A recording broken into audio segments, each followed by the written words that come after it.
I don't have an intro. Do you want to do an intro? You're the one that does the intro. I know. I just don't have one today. You could have told me some other time before we're ready to start. Oh, man. All right, I got one. Let's see, look at see how good he is right there on the spot. Ready to go. Beer here. We got beer here. It's another episode of Ktown Connects where we talk to Matt Geary of Public Brewing Company. Hello. Cue that theme music.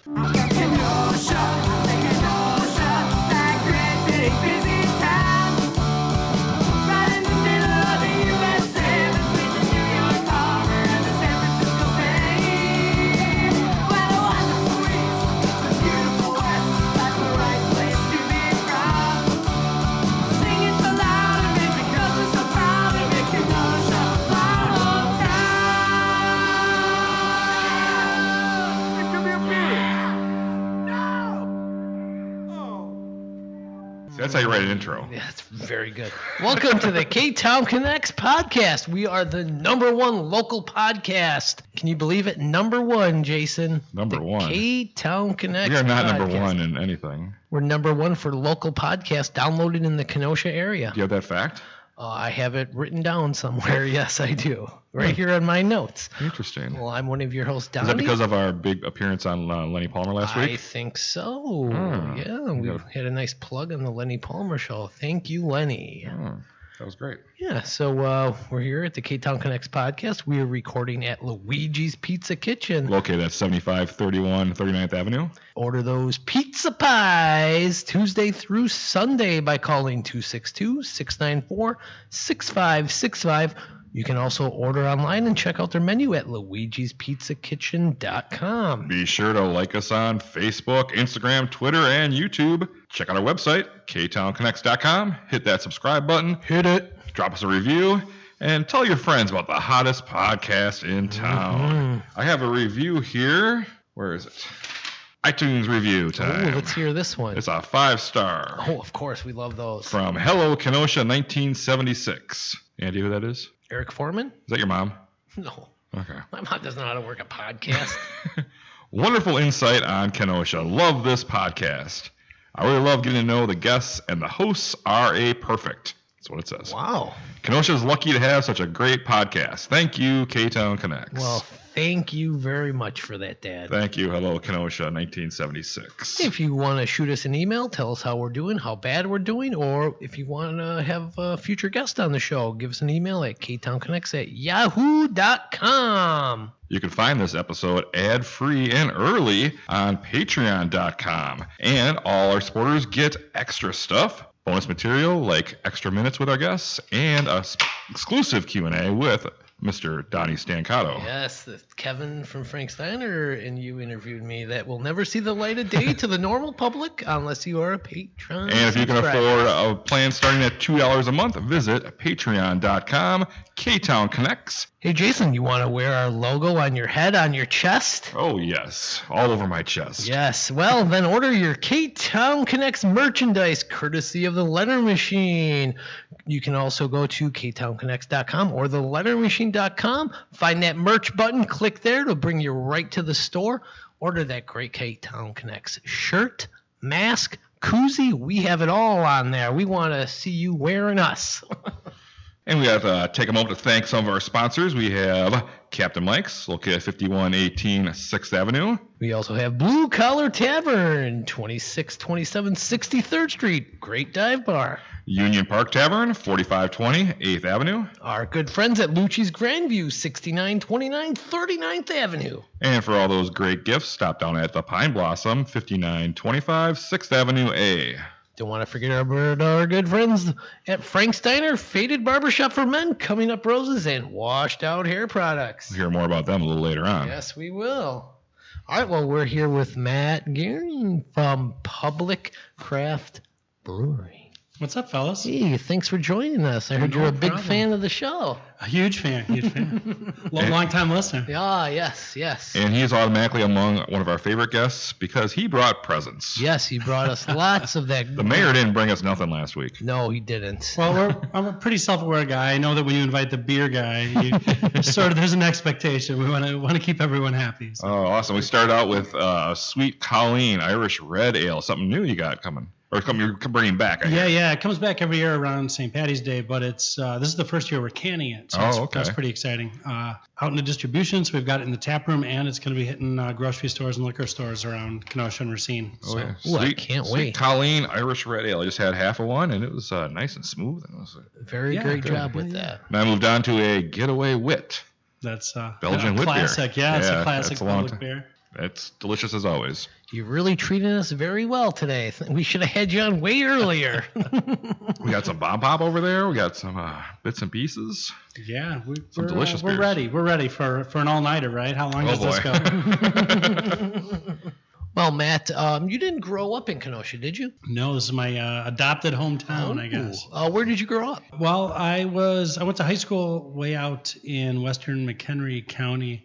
Actually, you guys talked to Greg from Rustic Road a few weeks back. Just the next town over from him. I was in Huntley, Illinois. Did you guys know each other? Were you like didn't. brewing beers as babies? Yeah, we ended up almost neighbors, and then in another city far away making beers. Yeah, what a small world. That's pretty crazy. Yeah. So it was college that really brought you to Kenosha then, huh?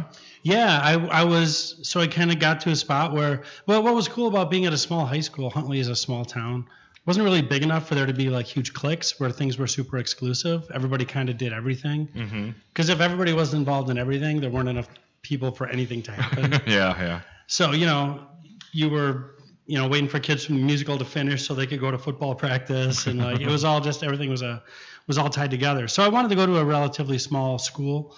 I was looking for schools to study graphic design, but I also was really still into football and was looking for a small school that I could do that where it wouldn't be my major, but that I could continue that on a little bit. What position did you play when you played football? I played offense and defensive line in high school, and then I only played 1 year at Carthage. I got distracted by a lot of other things and decided my time would be more well spent. But in college, I played outside linebacker. Oh, very nice. Which was a hell of a shift because, yeah.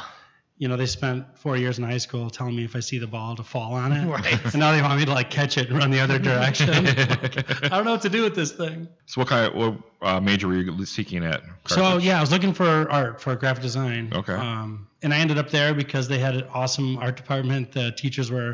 The main professors were a couple of old hippies, and it was a cool mix of studio and graphic design, graphic work, and so it was fun. Who were some of your favorite professors there? Ed Kalki was my advisor for a long time, Okay. just an awesome guy, and then Phil Powell. Yeah. Those two guys. So you graduate in what year? 99. 99, and then what? Yeah. And then what do you do? Well, so work-wise, I got a job. I had an internship doing some graphic design and large format print production. For who? For a small company called Digital Imaging Group. Okay. Are they out of Kenosha? Or? Yeah, they were, I think, probably maybe the first large format printer in town. Oh. Over on 52nd Street. We had the big, huge 36-inch, I think, HP. And, it was cool. It was awesome for me to be able to see, stuff that big. And you know how they talk about every adult should have to work in service industry at some point just to make you a good person. I think every graphic designer should have to work in production for an amount of time because it teaches you how to build your stuff right and pass that on to those poor pre-press guys. Yeah. They got to take your stuff and make it look right when it comes out. So that's what I did. And then that was when I was starting to get into craft beer. Okay. I had a professor my senior year. He was a faculty advisor, and he used to have a party at the end of his senior year for all the seniors. And it was he had homebrew, and we'd come over and drink homebrew and hang out. Oh, nice. As seniors. And it was one of those weird aha moments. We were like, wait a minute, you could just make your own beer? Can you say his name? What's that? You didn't say his name. Can you say his name? Jim Lochtefeld. Okay. All right. Yeah, he was a religion and I think philosophy professor at Carthage. Cool. Amazing human being. Cheers, Jim. How was his beer? To me, it was just mind-blowingly different. It was something wait, what is this, you know? Because at the time in the late 90s, there was some craft beer around, but not much around here. Yeah. So if you wanted something different, it was like you drink an import, right? Guinness was sort of my go-to when I wanted something totally different than just American beer. So then you're working at the print company. You're doing the graphic design. Where did you go from there? Work-wise? Yeah. Did you stay there? I was there for quite a while, and then I started getting a little restless, you know, and I ended up moving to. We used to do some print work for an exhibit house that's no longer around out in Pleasant Prairie. And they were looking for a new production manager for their graphic department. So I kind of jumped there because I had a rapport with them already. So you're just building that resume up. Yeah, I just kind of moved up a little bit, you know. It was cool. And that's when you were kind of getting into the craft beer? Yeah, so now I'm homebrewing, right? Okay. Yeah, so like how did that all So you're like, I can't wait to together? leave my day job so I can get home. You know, it never really dawned on me. Everybody has, I think most homebrewers, well, maybe not now. It's totally different now. But back then it was like, there's only a couple of reasons to start homebrewing. One is you were delusional enough to think you were going to save money and make beer cheaper than you could buy it, right? Because I was just out of college. Right. My loans weren't coming due yet, but it wasn't going to be too long. So you're either going to save money or you just want to make crazy beer, giant, big, how strong. Like that's I don't know if it's the American way or what it is, but like how much, how quick, how big can I make this beer, right? You know, and at the time, if you were 8% or something like that, that was a monster beer. So you're just making these big stouts and you're spending way more money than you would have spent on anything else. But then you could say, I made this. But then you made it, right? And that's the hook. And it's like it's really comparable to art in a lot of ways, that you're making something and then you're handing it to people, right? And you're giving to them and getting a reaction. And when like that's a little bit addictive, right? It's fun. It's really cool to build something, work on something, and hand it to people. For sure. Watch your friends enjoy it, you know? Like making a podcast. Like doing a podcast, right? Yeah. Do you remember that first batch you brewed and giving it to your friends? Oh, and man. were they like, yeah, Matt, don't quit your day job? Right? Yeah. Well, so, man, going back to the first batch, it was the first batch would have been a kit of some kind, you know. I wouldn't have come up with my own recipe. Right. I would have bought it at a homebrew store. I would have driven all the way to Milwaukee to get it because there wasn't even anything around here at the time.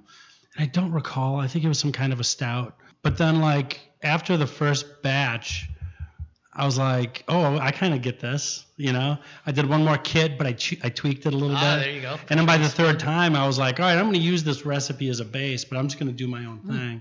And then I wanted to do something big. So it was a big Belgian beer. It was a Grand Cru, which is a super, almost sweet. It's so big and strong, but it's still golden in color.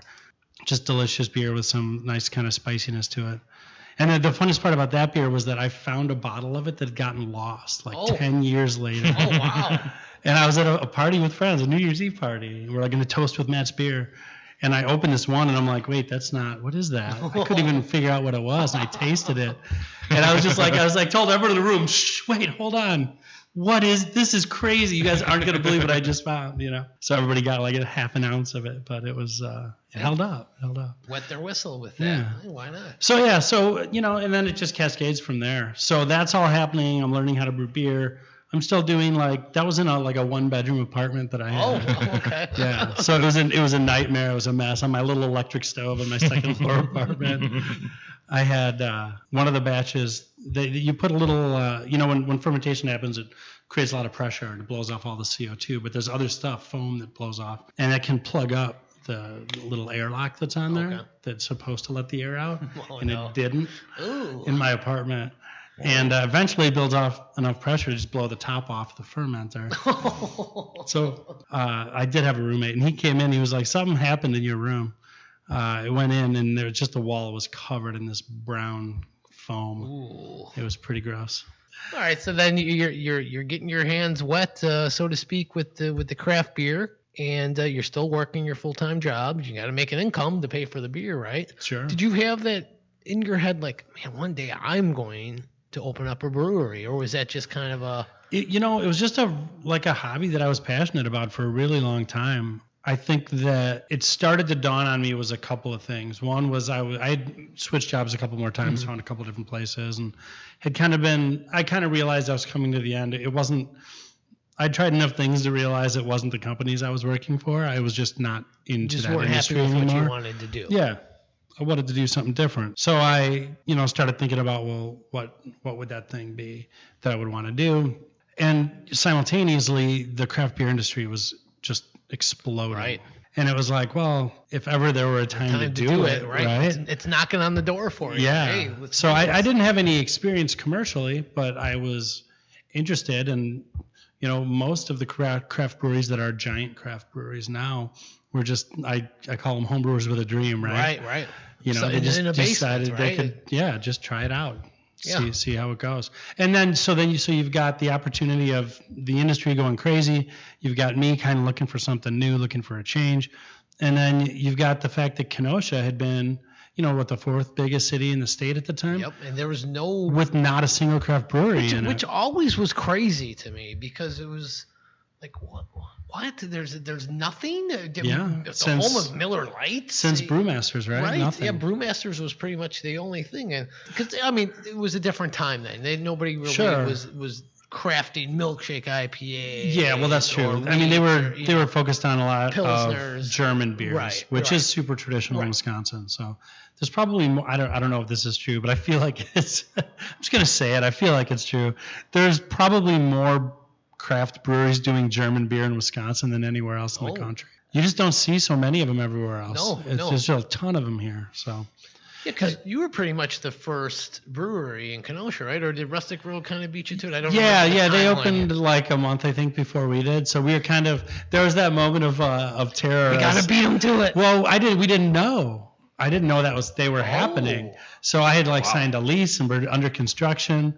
And then one day I wake up and on the page in the newspaper it says craft brewery to open. And I'm like, well, I didn't talk to anybody. Who is it? What is this? I always pictured you and Greg or Rustic Road enemies at first. Hey, but you're all a part of the same team. You're part of the beer team. You're part of the community. Which was another huge reason why I decided to make a go of it. There's not too many industries that have that sort of community, that are supportive of each other. I think that it's pretty well proven all over the country that more craft breweries bring more craft beer drinkers in, and then they move. Nobody's really, buying all one beer anymore. They're if you craft beer people, they're moving around and trying different stuff from everywhere, including us. I had lunch at Rustic today.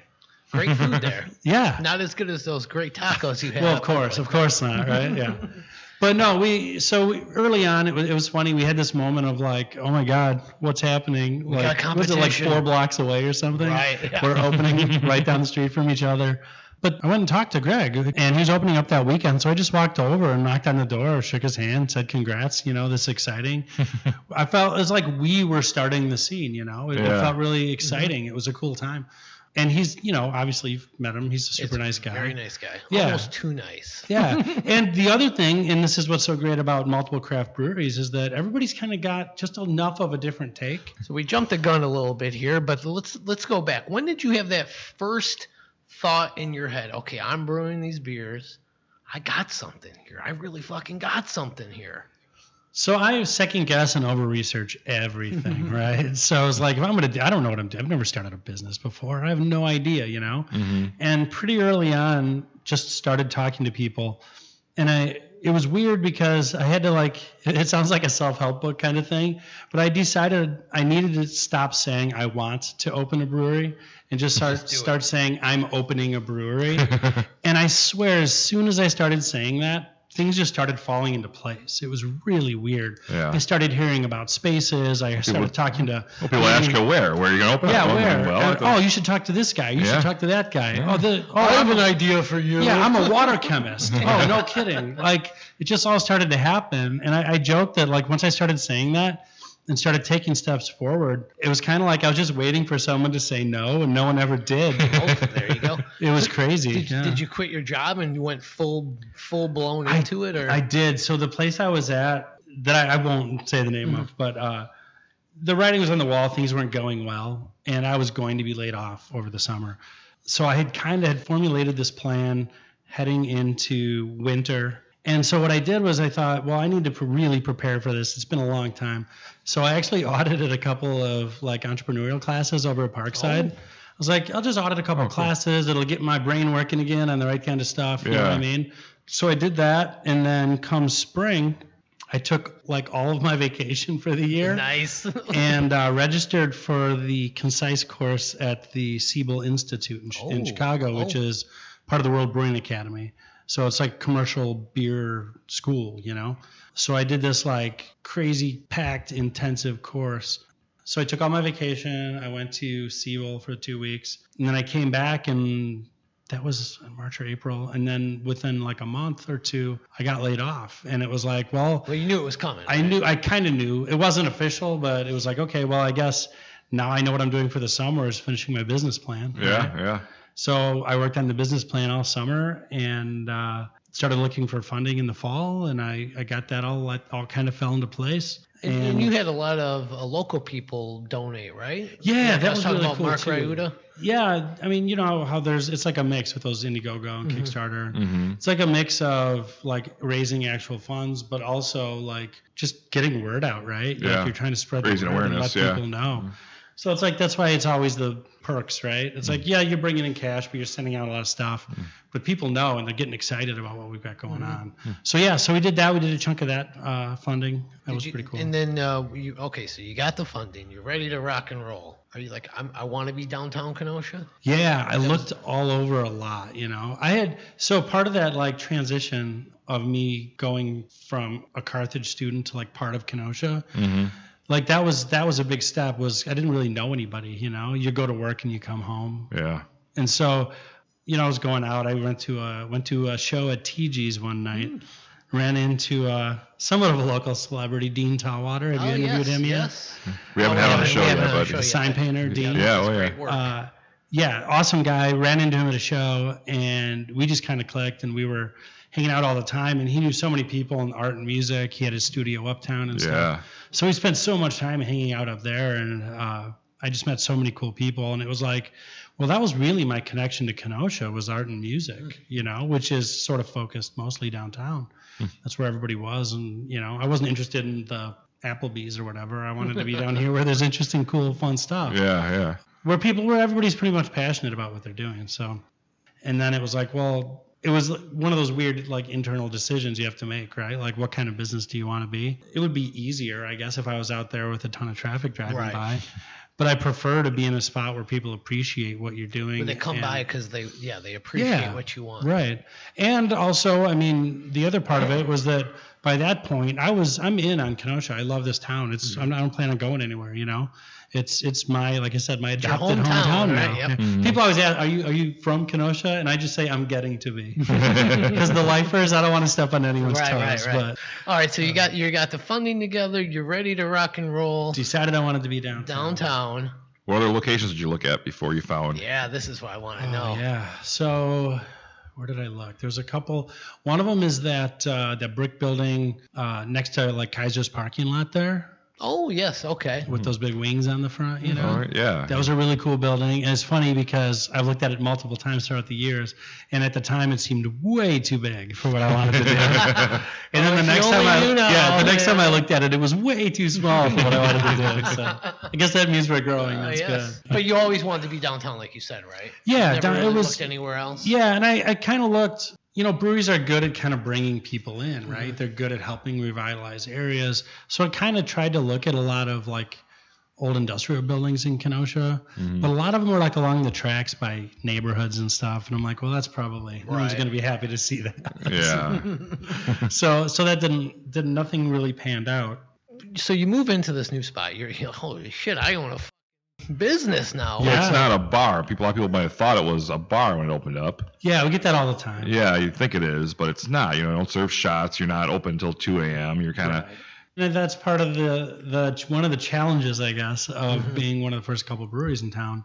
People aren't used to it, you know. Yeah. This is such a shot in a beer town, such a blue collar Rust Belt town. People aren't used to it. They just don't know. When they walk in, they see a bar and they want to get their, Yeah, people drinking beer. High Life and a shot of whatever, or a Jack and Coke or whatever it is.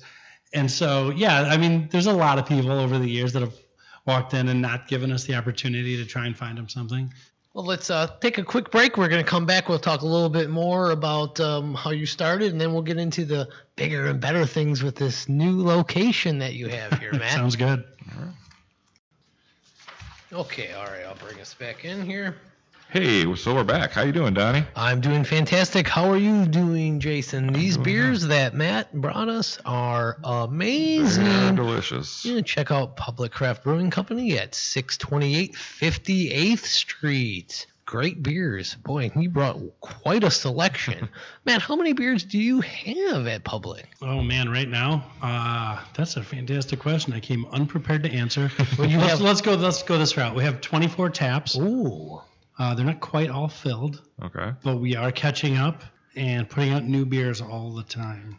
In the past couple of weeks, we put out 3 or 4 new beers. Wow. Yeah, you're always changing in there. Yeah. There's always an evolution, you know. We don't want to. It's hard. It's a struggle between bringing back the stuff people want back and doing the new stuff that we want to do. What's your favorite new flavor you got on there? My favorite new one, I didn't bring because it's not packaged, but it's called Reality Check. Ooh. It's a Czech Pilsner, All right. and it's just a nice crushable, like Bohemian Pilsner. You working on anything special? Always. Ooh. Sorry, what are your hours for your tap room right now? So we are closed on Mondays. Tuesday, Wednesday, Thursday, we open 3:30 to 10. Okay. Friday from noon to midnight. Saturday from noon to midnight. And Sunday from noon to 10. Okay. That's a nice hours for the tap room in there. Well, I didn't write those down ahead of time. I should have. Well, that's Especially quite after all a right. couple beers. Well, you can go to publiccraftbrewing.com and find out all the information right then and there, correct? Sure could. Yeah. Great website you have there. So, Matt, you're at your first location right up the road from where you're at now on 58th Street. Take us through this mindset. When you get the keys, you're finally walking in, hey, this is my place, man.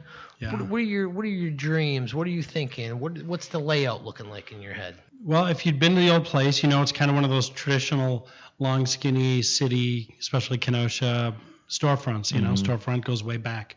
So we knew, obviously, we wanted the tap room up front. We kind of gutted out most of what was in the space.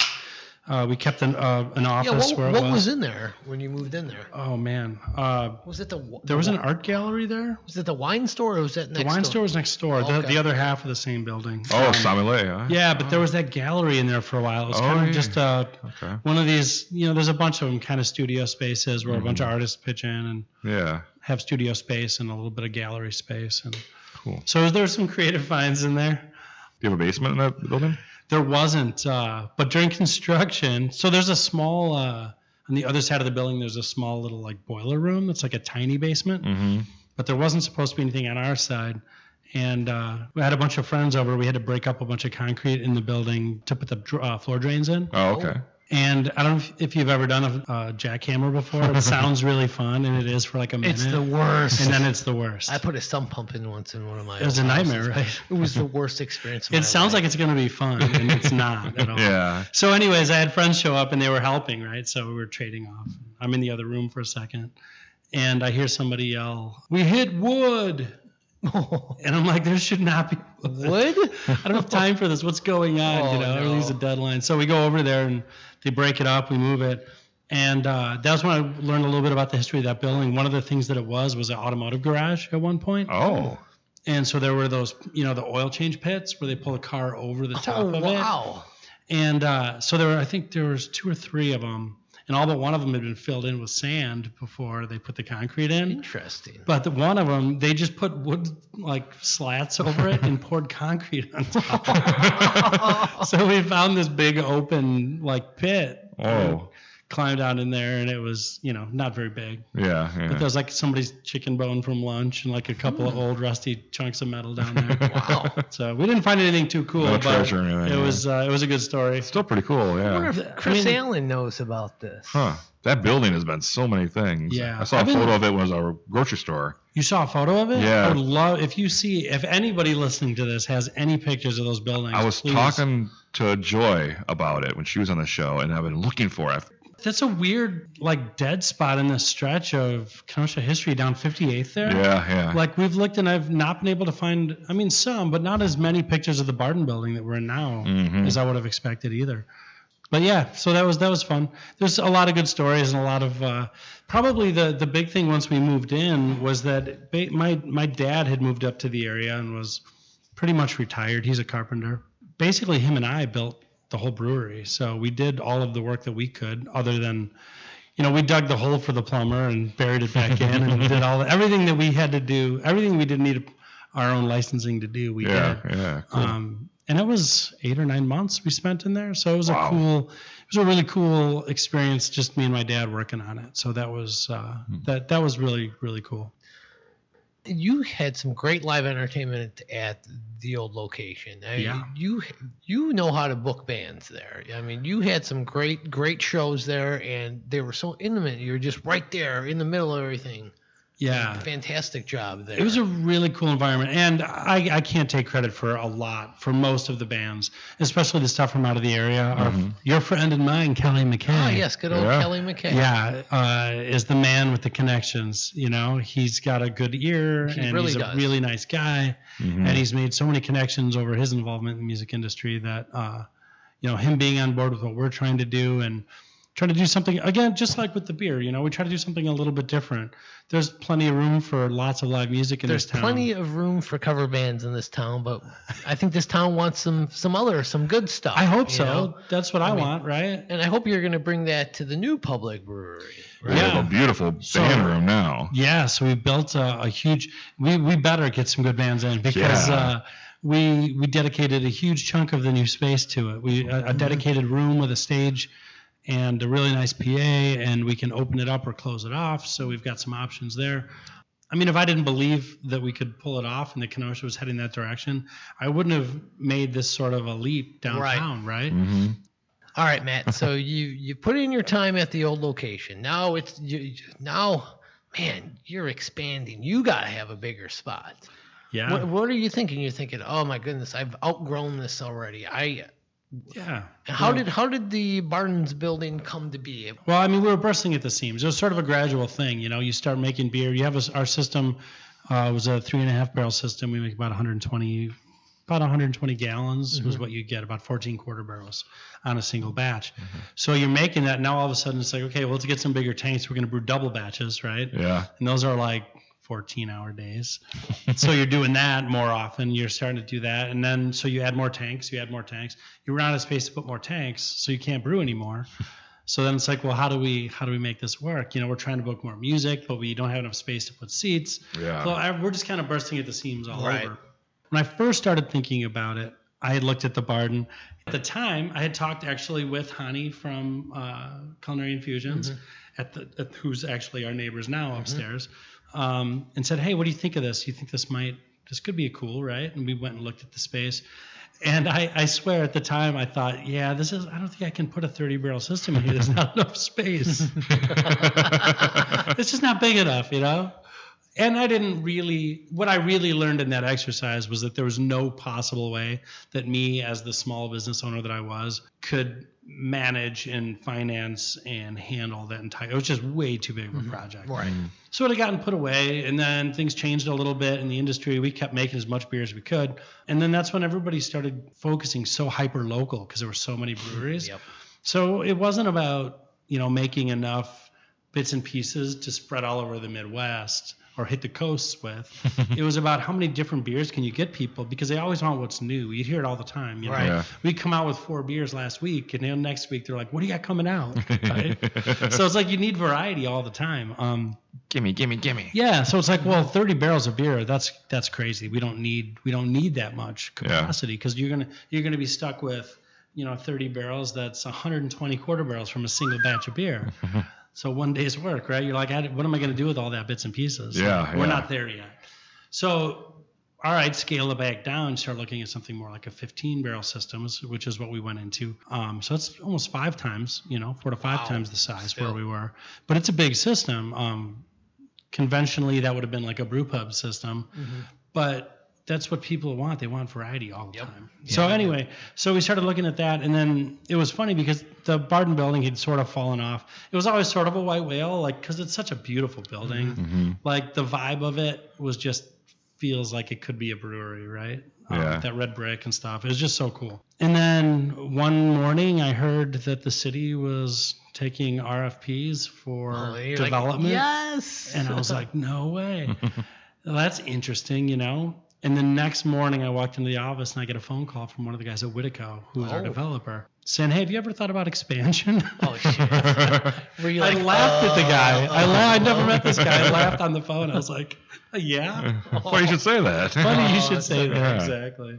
So yeah, so it was crazy. So we just started talking, and that was their first big project like this, like a historical project. They'd done a lot of retail space and stuff. So it was a bit of a learning curve for them, but they are very good at their research, and they're also a really good general contractor. So they kind of had the whole project in their hands. So we worked with them for, probably better part of a year before things were officially moving forward. And then it was just over a year, I think, of construction. Yeah, I mean, they did a great job construction that building. Yeah, I mean, it's beautiful. Because that hasn't been a business since the candle factory, right? Right, which is what, pushing 15 years maybe? Gotta be, yeah. Yeah. It was a long time. It sat empty. I remember when it was Party Animals. Oh, man, I love the stories. Like, we need more. I didn't spend much time on it. Can we switch it? I want to interview you guys about Party Animals. I never went there. You never went? No, I was like in my 20s. I didn't care. I remember you could ride your bike around in there. Remember Really? that? Okay. So when we were doing the grand opening, we kind of spaced it out over like a week. So I was doing a lot of tours and walking people through. And at the end, I would ask people about like what their memories about the building were. Oh, cool. And everyone was talking about Party Animals and how sketchy it was. And I'm like, everyone I talked to was like, yeah, it's like Chuck E. Cheese, but really scary. And I'm like, Chuck E. Cheese is kind of scary already, right? But then one guy told me that they used to have raves there, like in the basement. Oh. I didn't know about that. You guys never heard of that? No. Oh. So I've heard, I think he said they called it like Legends or Legacy or something like that. Huh. Something very epic sounding. Yeah, wow. I'm gonna look into that. Yeah, I so wanna find whatever out you about guys that. find, you All let me right, know. all right. Anybody who's listening, That's contact cool. us at Yeah, see Public. if Yeah. there's any pictures of a rave or I something. need something, there. yeah. Oh.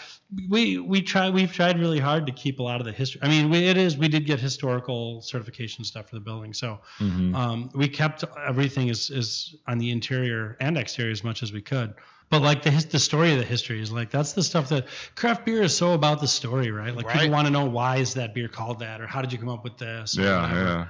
So like to go into a building that's got so much history I personally love that. I think like we just get to add to that now, you know? Because you still had the shuffleboard at the new location. You moved that. Yeah, so we tried to keep that original vibe with like the shuffleboard and the games and the music and just the overall vibe, because that's a huge deal. Like, That's what it's about with a craft lot of beer. people were so afraid that we were going to move into this huge space and it was just going to You're going to become assholes sort of or soulless something. entity, you know? And I was worried about it too. Like I worked really hard. So we actually worked with designers on the space, and I really couldn't be happier. I mean, they did an amazing job. Matt, that space is fantastic. It's beautiful, yeah. The window views of that, what you have going on with the couches and everything. I mean, you drive by and you're like, what the is this? I gotta stop here. Good, I hope so. I mean, it looks fantastic. How did you Thanks. come up with all this? Was this all you, or did you have a team? So the furniture, the furniture in the windows was my idea. We wanted to keep, again, we wanted this. We've got all these windows, right? And it's like, well, we could just line tables in them, but it's not super exciting. Like we wanted to. We definitely. It's such a huge space. We knew we needed to divide it up into different sort of areas. Yeah. So we knew that we had the bar and we had the big communal tables and we had some low tops and we had the west window, that sort of banquet seating there. And it was like, well, we've got this history. Like, let's play up the department store thing. So let's do some smart. display windows, right? Yeah. So we kind of hit like some different decades, you know, and we found that's a shout out to my parents. My mom, who used to be a decorator, Oh, cool. very hunted nice. everywhere from Chicago to south side Chicago to the north side of Milwaukee, tracking down all that used furniture. Oh, awesome. So I handed her the keys to my truck, and she went Jesus, nuts. Had a blast. You have a Super Nintendo in there too? Still, you still have There that? is. I think there's a N64, Super NES. Yeah, I like how you still don't have any TVs. I remember going to you in the old location. Hey, this is a brewery. We're not going to play these sports games. We're not going to do. You're here to drink our beer, enjoy our beer, and enjoy the company. That's what I really love about you guys. Yeah. I mean, for me, that was another sort of. That was like one of the personal reasons for me being involved in craft beer. Is that beer was always like. Beer's number one, right? Well, but it's like this social lubricant, right? It's this thing that brings people together since forever. Like beer for the people. Yeah, I could go on about that forever, but like, since the beginning of time, like beer is largely responsible for people stopping being nomadic tribes and being able to settle down because they could actually grow crops and store the carbohydrates for the winter. Yeah. So like there's a crazy history of like beer and people existing together. Like civilization as it exists is largely tied to the fact that we learned how to ferment grains. So anyway, I like that. I stopped a couple months ago when you opened. I stopped in there on a Sunday. I might have even talked to you. I don't even remember. But there was a football game going on, and I was pleasantly surprised that it wasn't on. And I just enjoyed the company. I was there with the beer. Yeah. Conversation is king, you know. Yeah, and that's what we're there for, you know. It's a place to talk, a place to connect. It's a break from all of that. Mm-hmm. And I've had, you know, there are a handful of times you get those in there. Turn your Packer game on. Well, and there's a few times where it hurts, right? You know, when the Packers are in the playoffs, those Sundays aren't great. Yeah, you know, it sucks a little bit. But at the same time, there's people who don't care about that. Right. And they still want to. I've said it for a long time. We don't need people to come in every night, the same people. Right. We just want to be on your rotation. If you want to go watch the Packer game, go somewhere, you know, then come have a few beers at Public. Wherever, Captain's or wherever you want to go see the game. But then when you want to just chill with your friends. When you want to have a nice, good local beer, you come to Public. Come check us out. You want to play shuffleboard downtown. Yes. All right, Matt. So you're moved into this new location, and now you are doing food. Yeah, this is a whole new. It's a whole new thing. Yeah, this is amazing. Your cheese curds, and I will toot your own horn, not just because you're here. I got your cheese curds a couple weeks ago. I've been on a cheese curd kick. I've heard nothing but good things about your cheese curds. Good. The best cheese curds I've ever had, ever. You heard it, folks, right here. So serious. And I'm sorry, Jennifer and Paul. I know you're going to be on the show from Ashley's. I had yours as well. You're a close second. But Matt, yours are fantastic. I ate them in about 1 minute on my way home. And then I realized, wait, there was some dipping sauce that came with it. I didn't even get to try it. Oh, so good. They are ridiculous. That was not necessarily intentional that was supposed to be a highlighted item. But that's all I see on social media. People But everybody loves them. Yes. Yeah. We're like, we're going to have to buy another fryer if this keeps up. But those are better with your own beer. Yeah. So I don't know I don't even know the magic that they pull off in the kitchen because who is your main chef there? So Brian, Chef Brian. Oh, Chef Brian. Yes, he's a great chef. guy. Yeah. He's been around town, right? He was at Strawberry Creek and at Manja. Yeah, and I think he was at Manja's. He did their late night tacos there. Yeah. He does your tacos now. He was at Blue Bear for a little bit in Racine. He did great work there. Right, yeah. He's been all around. He is a great chef. Yeah, he does a great job. So before we had even hired Brian, we had a gentleman who helped us sort of plan, and during the planning phases to get the concept flushed out and everything. Mm-hmm. I knew I wanted to do tacos because no one was doing like weird tacos, and like there's a lot of good like traditional tacos in town, but no one's doing like crazy weird stuff. And I think that's brilliant. A brewery with tacos. Nobody's doing that. It's food that you can do a flight of. Yep. Yeah, you got like fish tacos, turkey, lamb, a cheeseburger taco. That's I tried the mushroom. That's the one you tried? I tried the vegetarian taco. Do you know what the new one? Because we do a new one each month. Oh. So this month is the Big Easy taco. Ooh. So it's like po' boy fried chicken with andouille vegetables on top. Ooh.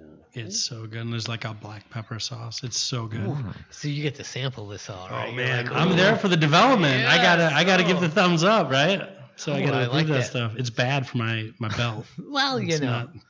So you got the tacos, you got the cheese curds, you got a couple other appetizers. Sandwiches, a burger. You do a good burger. Yeah. There's a delicious fried chicken sandwich. There's the Cuban is really good.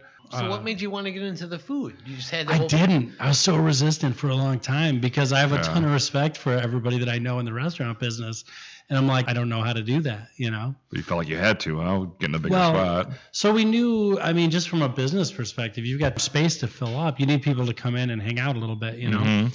So we're like, well, what can we do? You know, obviously if people eat, then because we were always bring your own food in the old location. Oh, yeah. People could order pizza in or whatever. Yeah. But it was like, well, if people stick around, you know, they get more of the whole public experience, more time to spend time with us. Between filling up the new space and then finding like a concept that I could get behind that we could sort of treat the beer like we treat food creatively, then it kind of made sense. So that was when we decided that we were gonna do it. Cool. So the place is laid out very interestingly because you have like the the barrels are like in the basement, but you can see them. There's like a glass wall there. Was that like our original plan? Yeah. To always have like this view of the basement from near the band room area there. Yeah. So we knew that the brewery was going to have to go on something more solid than the floor that was in the first floor of the building. Yeah. To be able to pour the kinds of floors and do the underground plumbing we needed, it just wasn't really feasible to do the brewery on the first floor. Mm-hmm. But I had like I was very stubborn about the fact that I wanted you to be able to see the brewery from almost anywhere in the space. Because in the old location, you could come in and have no idea. Like if you didn't go back to the bathrooms, Right, like you'd never know. Oh, do you? So almost every day. Oh, do you guys? So do you make your own beer or Just what? take a walk down there. Yeah. Come on. Yeah. So people would ask if I do tours, and I would say, yeah, just go to the bathroom. You got the tour. But yeah. So in the new space, it was like, well, how can we do that? So we knew it needed to go down to the basement, and then we knew it needed to be glass. You know, we got to do a window because we didn't want just a railing there. We wanted something more secure. But yeah, so, and then that was one of those crazy transformational moments during the construction of the new space was like when they cut that floor out and you could stand in the basement, which was like a dungeon before, and look all the way up and see it. It was like, oh, the light wow, come in. is... So are you doing the tours now? We're not, we're going to be probably by the end of March. Okay. Oh. Yeah, so. And then speaking of art, you have a lot of art on your wall. You change it up every once in a while. Can you tell us about that? Yeah, that was another thing that we brought over from the old space, right? So we had that long wall in the original Public. You know, every month or so we would swap out artists, just local artists. And it kind of like original bands. It was like, you know, we want to give local artists a spot to exhibit their stuff. Yeah, cool. And a lot of them just don't have the opportunity to do a full show, like to do a whole gallery. Oh. You know, any artist that's trying to sell some stuff, like why would they not? Yeah. Which really just benefits us too, like honestly, because we're just adding to our art, entertainment, beer, creative, they're all just different outlets for creativity, really. And you got free decoration on the wall. And we have some decorations on the wall. We have a lot of space to fill, so let's get some art up there. Okay, I gotta ask Matt. Yeah, are you gonna ask me about the milkshake IPA? Oh, a milkshake IPA. You coming out with one? We have one. Well, you have one out right now? Yeah, it's not out right now. Oh. We have is coconut pineapple. It's called an orange hopsicle. Ooh, okay. All right. Little orange, little vanilla. Ooh, so that's delicious. Yeah. I'm getting wet just thinking about it. That'll be back for summer for sure. Oh, I can't wait. So that's coming. We've got more sours in store coming up. Like your favorite dill pickle beer. I can't wait to try that. As I told you off the air, or maybe we're on the air. We've been going for so long here. I don't know. We're just drinking beers. Boy, I haven't tried that, and I want to try a pickle beer. A pickle beer. Never a dill moment. Wow, that's fantastic. Do you come up with these names? We all do. Do you brainstorm? Oh yeah. All right, Matt. Are you ready for some quick? We got to take a quick break. We're taking a quick break. Edit that. Bring it back, baby. And we're back with more Ktown Connects with Matt Geary of Public Craft Brewing Company. And it's time for Quick Connects, where we get to know our guests a little bit better.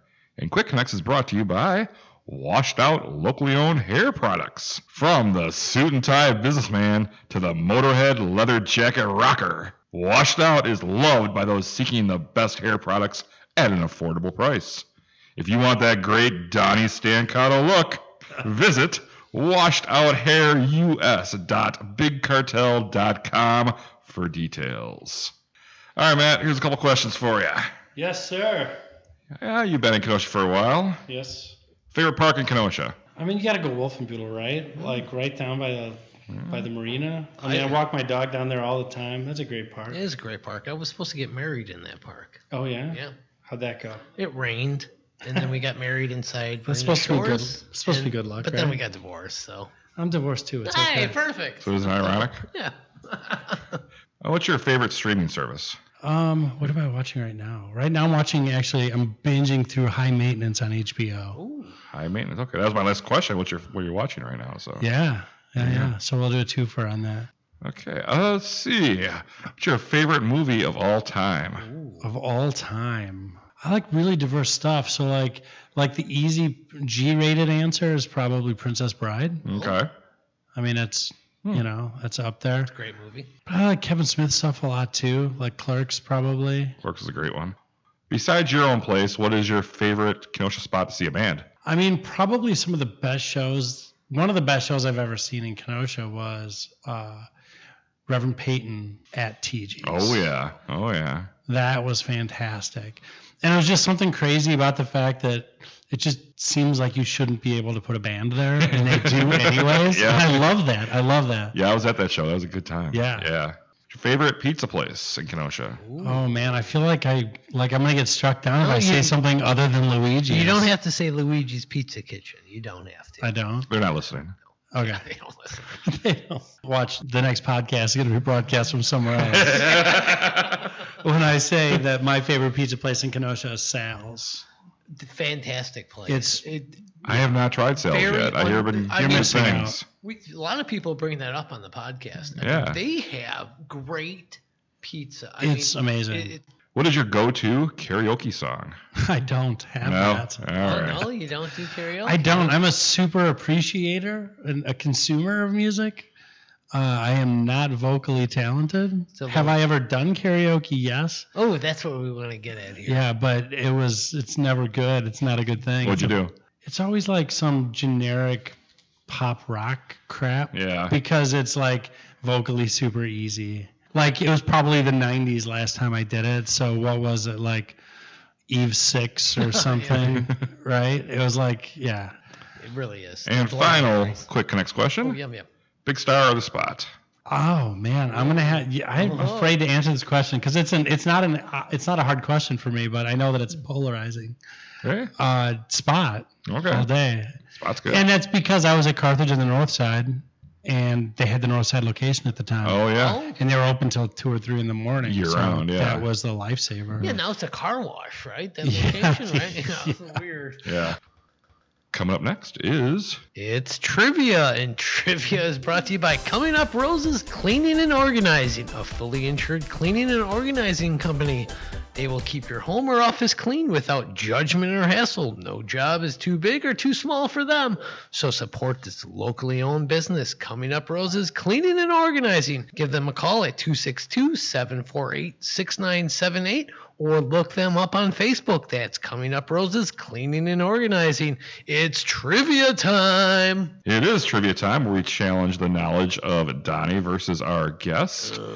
This is bad. I did beat the mayor. You did beat the mayor. I've been running around downtown 6th Avenue saying, I beat the mayor. Now let's see if you can keep your streak going here. Yeah, Because that was last week. You may well in this. Well, I try to get something to cater to our guest a little bit. I don't really know you, Matt, so I kind of had to take a guess. And okay. Ever since I've kind of met you and kind of known you, you've had like this great beard. All right. Yeah, I do have a beard. That's true. It's part of the uniform. So we're doing beard trivia. All right, let's do it. So I got 5 questions for each of you. We're going to see which one can do the best and which one can take home the prize. You're at home. You can play along and let us know how you did at Ktown Connects at yahoo.com. Matt, we're going to open up with you. Oh, all right. How many whiskers encompass an average beard? This is multiple choice. Is it A, 20,000, B, 30,000, or C, 40,000? I'm going to go 40,000. I'm sorry, it is B, 30,000. All right. Well, I had no seems like a clue on lot. that. Yeah. All right. Wow. Donny, you've had beards. I know. I just shaved mine 2 You weeks got this. ago. You're just rocking this mustache. You should have done mustache trivia. I got the Lester mustache. I had the monkey tail. I don't know if you saw it I on Facebook. did. I saw the reactions were not positive. No, at that time. 10 minutes I had it. My son didn't know who the I was. I had to get rid of it. It's just the Facebook responses were not fantastic. And then Crystal not wanting to put out, I had to get rid of it. Yeah, the women did not appreciate it, Donny. I thought it was funny. But you don't have to come home to me. Right. I think it's right in character. I think so. Yeah. I think you could pull it off. Yeah. All right, Donny, here's your question. Okay. See if you can take the lead here. All right, let's see. On average, how many inches will a man's beard grow each year? This is a multiple choice for you, too. Mm-hmm. A, 5.5 inches, B, 6.5 inches, or C, 7.5 inches. 7.5. That's incorrect as well. What is it? It is A, 5.5 inches. Interesting. Okay. So, nothing here yet. Told you. Matt, you play a lot of cards? I do not play cards. Oh, this is going to be tough for you, man. Let's warning you. what the heck? Is it multiple choice? It is. There we go. In a standard deck of cards, which king does not have a mustache? Yeah. The king of spades, clubs, hearts, or diamonds? There's only 4 options anyway. What's the? I thought you made these easy for the guests. Okay, what were the 3 options again? Is it spades or hearts? Oh, he narrowed it down for me. Spades or hearts? I'm going to go hearts. You are right. Hey, nice. Good job, man. You knew that, didn't you? I didn't for sure, but I feel like I've seen a black mustache on a card. Not a red mustache. You want to see a black mustache later? I do. Donnie? I'm ready. Who was the last U.S. president to wear facial hair while in office? Oh. Is it A, Benjamin Harrison, B, Abraham Lincoln, C, William Howard Taft, or D, Harry Truman? Taft. You are right. Hey, Wow, lucky impressive. guess. Lucky guess. You know what? This one was kind of a trick because I would have accepted Harry Truman. He grew a beard while he was on vacation, but while he was still president. Oh. But shaved it when he got back? Yeah. How long was he on vacation for? Jeez. Well, I as mean, the president, I don't know. I got a decent beard, but I don't grow it over vacations. So it's 1-1, round 3. Okay. Matt, which religion still forbids beards today? Is it Scientology, Mormons, or Sikhism? Well, it can't be Scientology because doesn't Travolta have one? I don't know. I haven't seen him lately. I know you're not going to give me that answer. I listen to too much NPR. What does the audience say? Let's go with Mormonism. That would be right. Hey. Matt takes the lead, 2-1. All right. Donnie, here's a good one for you. What is a fear of beards called? Scopophobia, pognophobia, or trichophobia? Trichophobia. You're close. That is fear of hair, but you're incorrect. Pognophobia is a fear of beards. So sorry, Donnie. No, that's all right. I can't win them all. So Matt's up 2-1, starting round 4. Oh, man. How many rounds? 5. Okay. Matt, in 17th century Russia, Peter the Great frowned upon beards. What was the penalty for people wearing a beard? Was it A, beard tax, B, automatic enlistment in the Russian army, or C, death by catapult? Oh, man. I was on board with death until you said catapult. I felt like it's got to be more severe than a tax. Let's say joining the army. It is just a tax. You had to pay a tax. So it's more for wealthy people then. Wow. See, we're misled about the civility of the Russian people. Yeah. Huh. All right. Well, Donnie, you're still in this. It's only This is a 2-1. good shot right here. Here we go. Tie it up. In 1567, German mayor Hans Steigner was said to have the longest beard in the world at the time. Oh. How did Hans die? Did he choke on his beard in his sleep? Oh, wow. B, did he die by fire when it caught flame? Oh. Or C, did he trip over his beard and break his neck? Trip over his beard and broke his neck. You are correct. Wow, you know your history. You know your Hans stuff. That would have been the guess. That's the Yeah, right that's the guess. right? I I thought that was some good ones. That's choke on his beard. That's like a Ghostbusters reference. Donnie, you tied it up. Well, what can I say? I don't know my beards. Final round. Oh, man. All right. I want to be able to run down. Donnie, you need another beer? Are you good? Or? No, I'm good. No, I'm good. I just want to be able to run downtown. I beat the mayor and Matt at trivia. You a Stones or a Beatles man? Oh, I don't think that's an either or option. Oh, okay. Ooh. So neither or what? I mean, is this the question? Or? No, but it's a prelude to the No, it's question. both. Okay, all right, okay, I good. respect both greatly. On the album cover to the Beatles' Let It Be, which band member is sporting a full beard? Do you need the multiple choice, or can you just figure it No, out? let's Okay. go Harrison. Sorry, Paul McCartney. Really? All right, well, Donnie, here you go. Harrison Good had the shot. mustache. Ringo Starr had the sideburns and some kind of... Harrison had a mustache? Is that Yeah, what you said? Paul McCartney had the full beard. Okay. Oh, interesting. Okay, Now let's see you if go I back can and win look this. at that. Pressure's on. Yeah, for reals. In many Eastern societies, which sin was punishable by cutting off their beard? Was it A, laziness, B, theft, or C, adultery? A. Laziness? Yes, laziness. Incorrect. I'm sorry, and we are frozen with a tie. Oh, man. Do you have a tiebreaker for us? I do not. Well, the guest always wins. Matt, you win. You Tie win goes a to the guest. bottle of Steal? Lou Perini's What were the bottled other water. options? What were the other options? We didn't get the answer yet. Oh, it's adultery. adultery. C was the correct answer. All right. So you know if you've been I wonder cheating. why I've had my beard cut off numerous of times. Oh, Here. Well, wow, what a great episode that was. Yes. It was Public Brewing fantastic. Company is located at 628 58th Street. They're open Tuesdays through Sundays. Find them at their website at... publiccraftbrewing.com. Thanks, Matt. Thanks for coming in.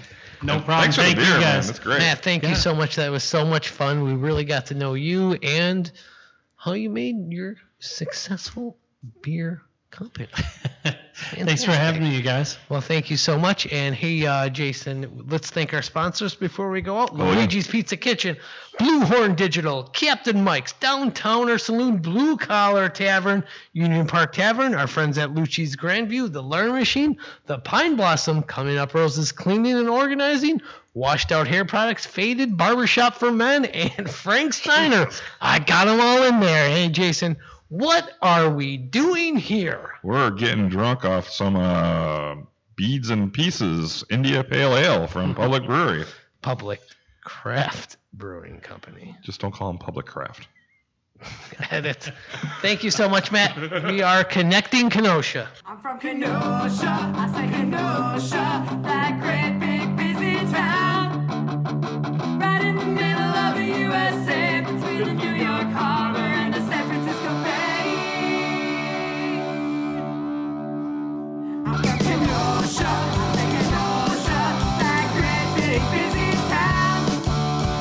Right in the middle of the USA, between the New York Harbor and the San Francisco Bay.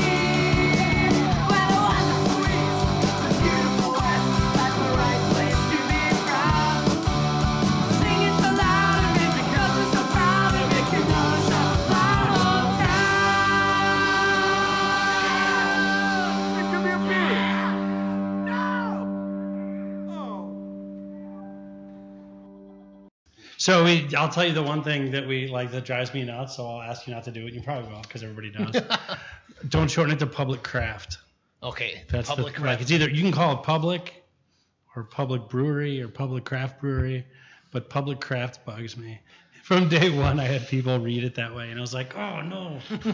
Public Craft Brewing Company. I had a friend who's I went to school with, who's an ad exec guy, and I was like, dude, you gotta help me out with this branding. It's killing me. People are saying the name wrong. What should I do? And he goes, suck it up. They're talking about your brand.